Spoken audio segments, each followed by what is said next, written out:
पेश करते हैं हिमाचल प्रदेश की प्रमुख खबरें। हिमाचल विधानसभा उपचुनावों के शेष रहते 3 विधानसभा क्षेत्रों के टिकटों पर हुए सर्वे की अंतिम रिपोर्ट आने के बाद मुख्यमंत्री सुखविंदर सिंह सुक्खू ने तीनों टिकट फाइनल कर लिए हैं और तीनों विधानसभा क्षेत्रों से किसे टिकट कहां दिया जाए इसकी रिपोर्ट उन्होंने केंद्रीय हाईकमान को भेज दी है।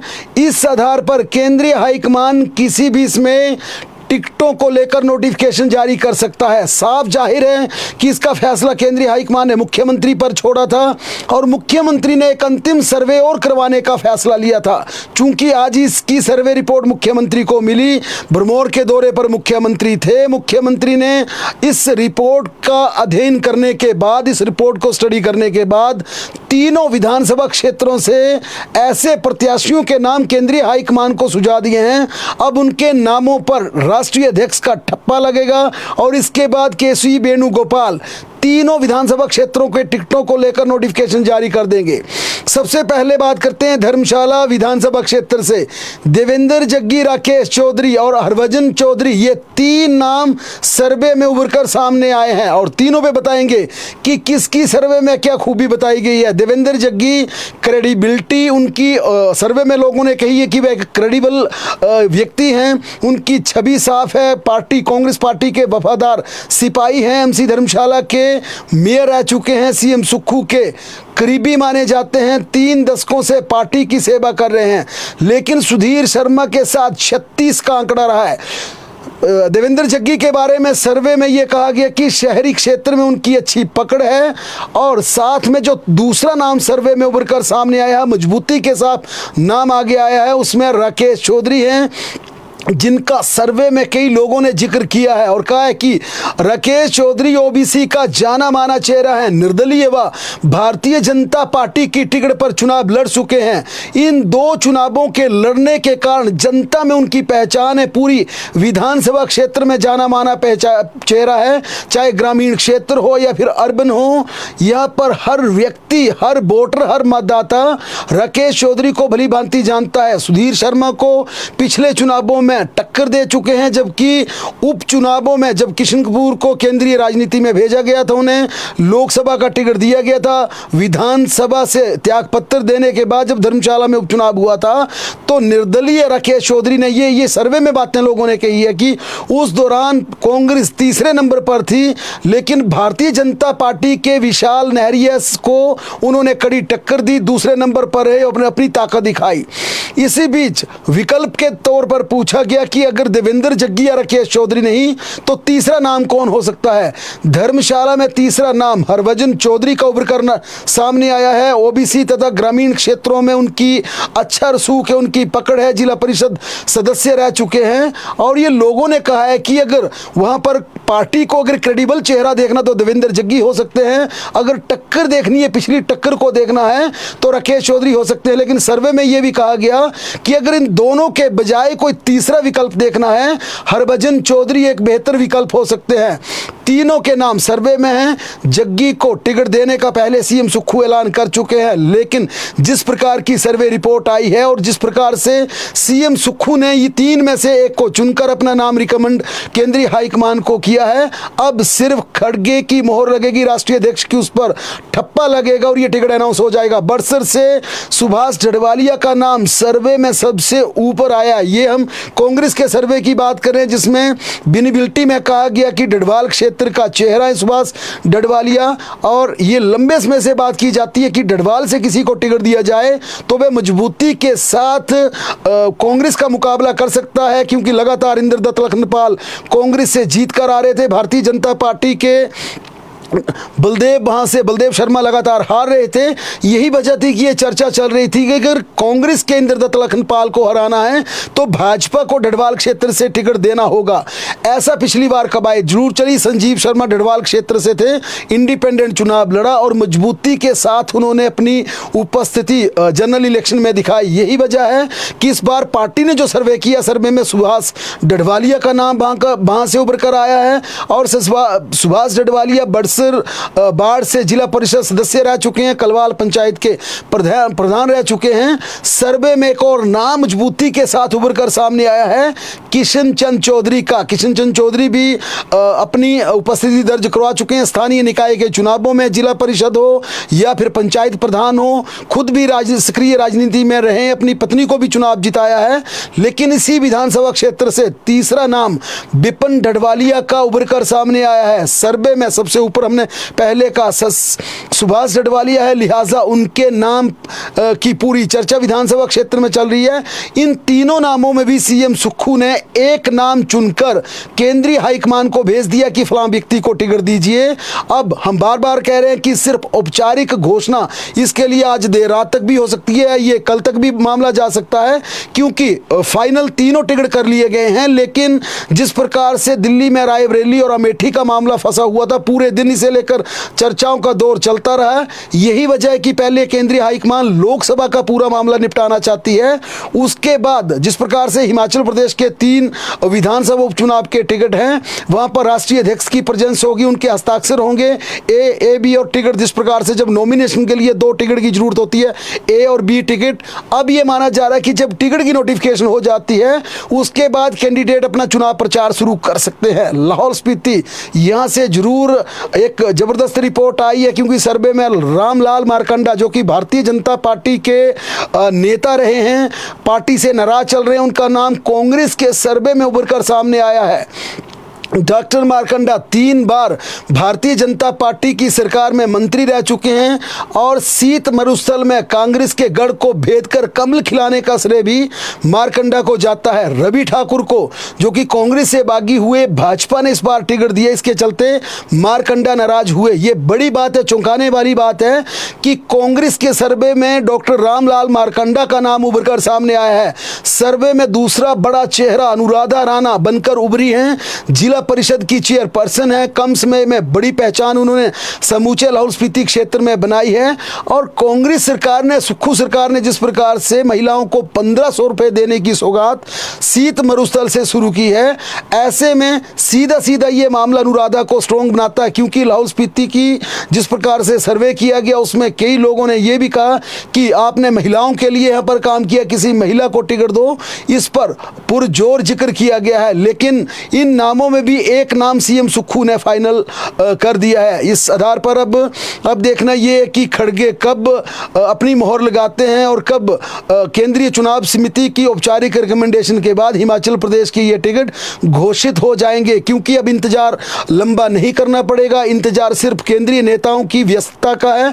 अगर उन्हें वक्त लगता है नोटिफिकेशन करने का, तो ये सिर्फ 5 से 7 मिनट का समय होगा।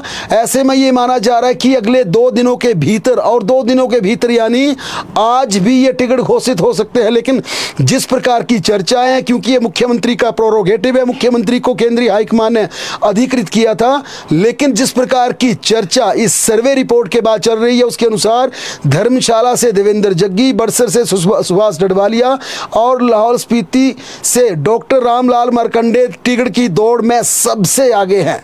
दूसरी खबर का जिक्र करें तो हिमाचल प्रदेश के 2506 सरकारी स्कूलों को एक बड़े घोटाले में, स्कॉलरशिप घोटाले में क्लीन चिट दी गई है। 250 करोड़ रुपए के स्कॉलरशिप घोटाले की जांच सीबीआई कर रही थी। हिमाचल प्रदेश के 2506 सरकारी स्कूलों को इसमें सीबीआई ने क्लीन चिट दी है। सीबीआई की ओर से हिमाचल प्रदेश हाई कोर्ट को यह जानकारी स्टेटस रिपोर्ट के माध्यम से देते हुए कहा गया कि उच्च शिक्षा निदेशालय के पास स्कॉलरशिप योजना के तहत शिक्षण कार्य से जुड़ी 2772 संस्थाएं पंजीकृत हैं। इनमें से 2506 संस्थाएं सरकारी हैं, जिनमें स्कॉलरशिप घोटाले अथवा ऐसे अपराध की कोई गुंजाइश नहीं है। बड़ी बात ये स्टेटस रिपोर्ट में सीबीआई ने कही है। रिपोर्ट के माध्यम से बताया गया कि बाकी बची 266 निजी संस्थाओं में से सीबीआई ने केवल 28 संस्थाओं की जांच की है।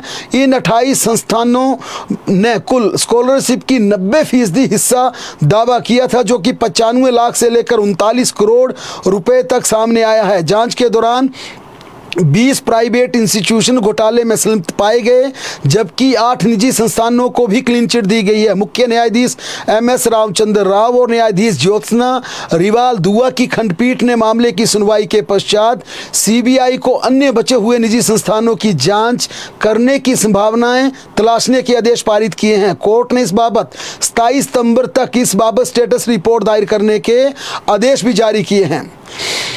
हिमाचल प्रदेश में स्नातक की 4 साल की डिग्री का मामला हिमाचल प्रदेश विश्वविद्यालय में फंसता हुआ नजर आ रहा है।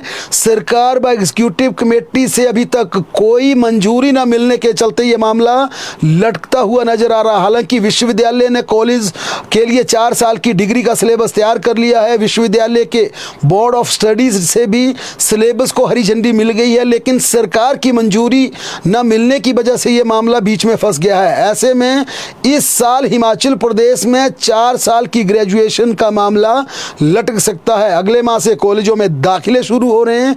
ऐसे में कॉलेज प्रोस्पेक्ट्स की छपाई को लेकर, प्रकाशन को लेकर पूरी तरह से भ्रमित है, कंफ्यूजन में है। छात्रों को कॉलेज में 4 साल की डिग्री का ऑप्शन दें या ना दें, HPU की इंटरनल कमेटी की तैयारी भी पूरी है। फिलहाल अब सरकार की मंजूरी का इंतजार है। बता दें कि UGC के 4 साल की डिग्री को लेकर सभी राज्यों को कड़े आदेश जारी किए गए हैं, मगर हिमाचल प्रदेश अगर इससे वंचित रह जाता है तो ऐसे में हजारों छात्र इंटर्नशिप करने के लिए लेट हो गए थे। ये छात्र स्टूडेंट्स 2020 से अपने रिजल्ट का इंतजार कर रहे थे। इस वजह से छात्रों की इंटर्नशिप को लेकर प्लेसमेंट रुक गई थी। दरअसल MBBS का HPU में ये लास्ट बैच था। अब नेरचौक मेडिकल विश्वविद्यालय से मेडिकल कॉलेजों के कोर्सेज की मंजूरी मिलती है। HPU का ये मामला कई सालों से फंसा था, जिसे आज सुलझा लिया गया। अगले हफ्ते रिजल्ट घोषित करने का विश्वविद्यालय ने दावा किया है।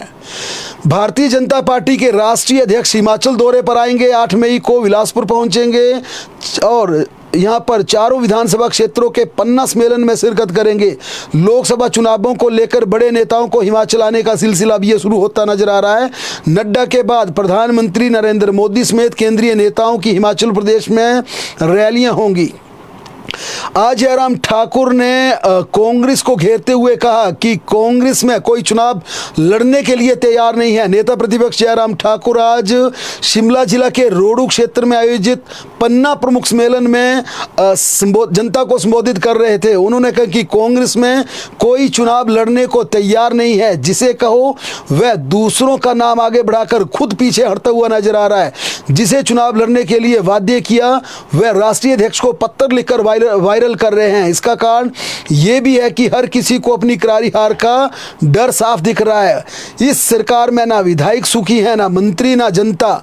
जयराम ठाकुर ने कहा, लेकिन कांग्रेस के मुख्यमंत्री सुख की सरकार चलाने का दावा करते हैं। हिमाचल में विकास के सारे काम ठप पड़े हैं। जयराम ठाकुर ने मुख्यमंत्री पर हमला करते हुए कहा कि प्रदेश में दुख की सरकार चल रही है। आपदा में कांग्रेस की चिट्ठी लाने वालों को राहत राशि नहीं मिली।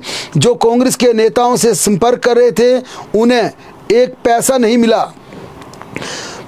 मुख्यमंत्री जब राज्य की यहाँ पर मुख्यमंत्री सुखविंदर सिंह सुक्खू ने भी जबरदस्त पलटवार करते हुए कहा कि जब उन्होंने हिमाचल प्रदेश में सत्ता संभाली तो खजाना पूरी तरह से खाली था। चंबा जिला के भरमौर में आज चुनावी जनसभा को संबोधित करते हुए मुख्यमंत्री सुखविंदर सिंह सुक्खू ने कहा कि प्रदेश के मतदाता 1 जून को राज्य सरकार के 15 माह में किए जन कल्याण कार्यों को देखते हुए कांग्रेस पार्टी के उम्मीदवारों के पक्ष में मतदान करेंगे। उन्होंने दावा किया कि कांग्रेस पार्टी लोकसभा की 4 सीटें और विधानसभा उपचुनाव की सभी 6 सीटें भारी अंतर से जीतेगी। उन्होंने कहा कि भाजपा ने प्रदेश में धन बल से सत्ता हथियाने का षड्यंत्र रचा, लेकिन उनके इरादे कामयाब नहीं हो पाए। इससे पहले भी भाजपा ने महाराष्ट्र और कर्नाटक में पैसों के बल पर कुर्सी हथियाई थी। सुखविंदर सिंह सुक्खू ने कहा कि विधानसभा स्पीकर कुलदीप सिंह पठानिया कानून के ज्ञाता हैं और उन्होंने कानून के दायरे में रहकर विधानसभा की कार्रवाई का संचालन किया। जब वर्तमान राज्य सरकार ने सत्ता संभाली तो खजाना बिल्कुल खाली था। बावजूद इसके यहाँ पर सरकार की इच्छा शक्ति थी, दृढ़ संकल्प था और व्यवस्था परिवर्तन का नारा किया। इसके चलते हिमाचल प्रदेश के लिए 2200 करोड़ रुपए का अतिरिक्त राजस्व अर्जित किया। भ्रष्टाचार को खत्म करने से अतिरिक्त आय हर वर्ग के लिए कल्याणकारी योजनाएं बनाई। उन्होंने कहा इतिहास की सबसे बड़ी आपदा हिमाचल प्रदेश में आई, लेकिन उसके दौरान भी हिमाचल प्रदेश की तरक्की, प्रदेश की विकास को रुकने नहीं दिया गया।